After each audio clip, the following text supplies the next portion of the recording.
की कहानी। नीलम चुड़ैल बहुत ही शातिर और धोखेबाज चुड़ैल थी। शैतान को खुश करने के लिए वो इंसानों को पकड़कर उन्हें एक गुलदस्ते में बदल देती थी।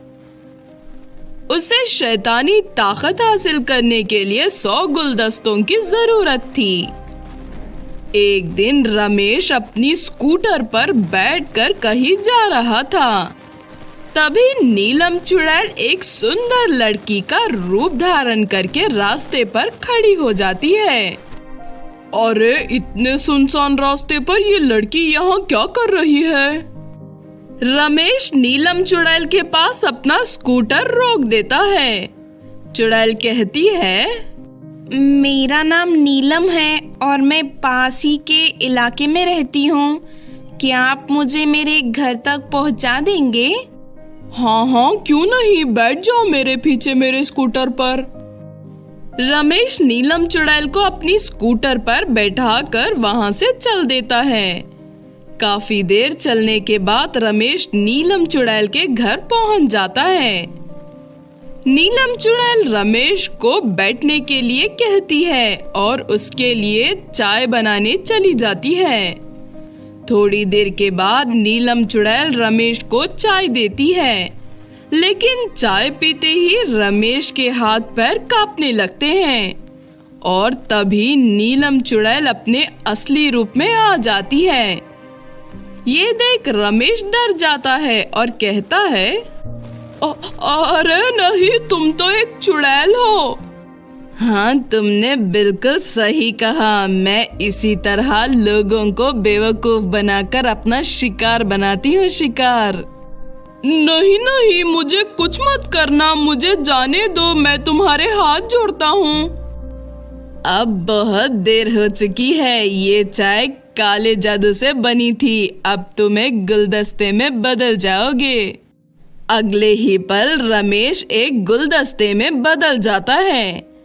इस तरह नीलम चुड़ैल अपना रूप बदलकर लोगों से लिफ्ट मांगती और फिर उन्हें अपने घर ले जाकर गुलदस्ते में बदल देती थी।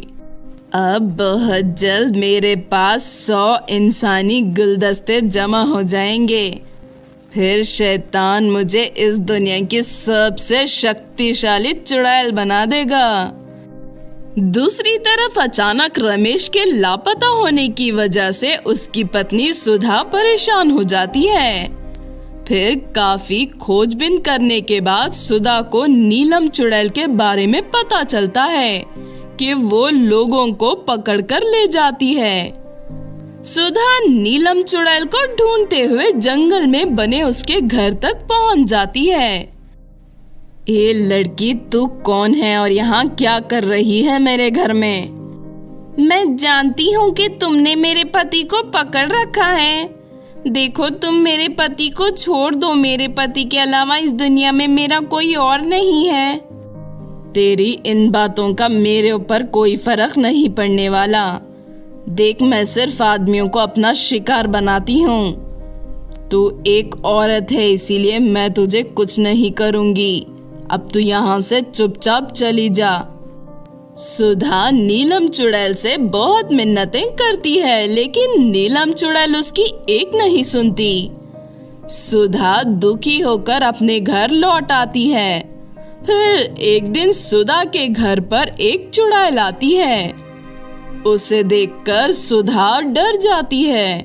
डरो मत बहन, मैं तुम्हें कुछ नहीं करूँगी। मैं एक पुलिस चुड़ैल हूँ। दरअसल कई दिनों से मैं नीलम चुड़ैल को तलाश कर रही हूँ। चुड़ैलों की दुनिया में उसके नाम का वारंट निकला है। वारंट। वो तो एक बहुत बुरी चुड़ैल है। हाँ, तुमने सही कहा, लेकिन मैंने सुना है तुम एक बार नीलम चुड़ैल से मिल चुकी हो। अगर तुम उसे पकड़वाने में हमारी मदद करोगी तो मैं तुम्हारे पति को उसके कैद से आजाद कर दूंगी। ये सुनते ही सुधा खुश हो जाती है और पुलिस चुड़ैल को लेकर नीलम चुड़ैल के घर की ओर निकल पड़ती है।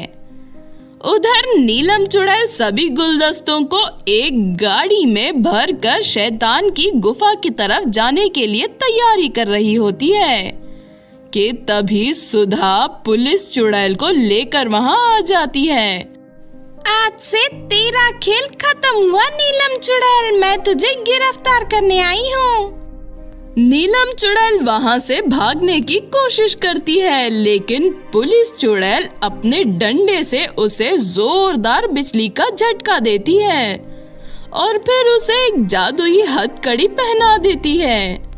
अब तू कहीं नहीं भाग सकती नीलम चुड़ैल, तेरा खेल खत्म हुआ। इतना कहकर पुलिस चुड़ैल अपने जेब से जादुई पानी की एक बोतल निकालती है और उसे सभी गुलदस्तों के ऊपर छिड़क देती है।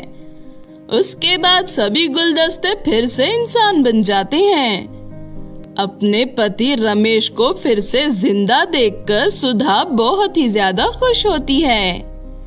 पुलिस चुड़ैल नीलम चुड़ैल को पकड़कर वहां से ले जाती है और हमेशा के लिए चुड़ैलों की जेल में बंद कर देती है। तो आपने देखा दोस्तों चुड़ैल के गुलदस्ते की कहानी। इस कहानी से हमें ये सीख मिलती है कि बुराई चाहे कितनी भी ताकतवर क्यों ना हो, एक दिन उसका अंत हो ही जाता है। अगर ये कहानी आपको अच्छी लगी हो तो जरूर लाइक करें और हमारे चैनल को सब्सक्राइब भी कर लें। और हाँ दोस्तों, हमें कमेंट करके जरूर बताना कि आपको कहानी कैसी लगी।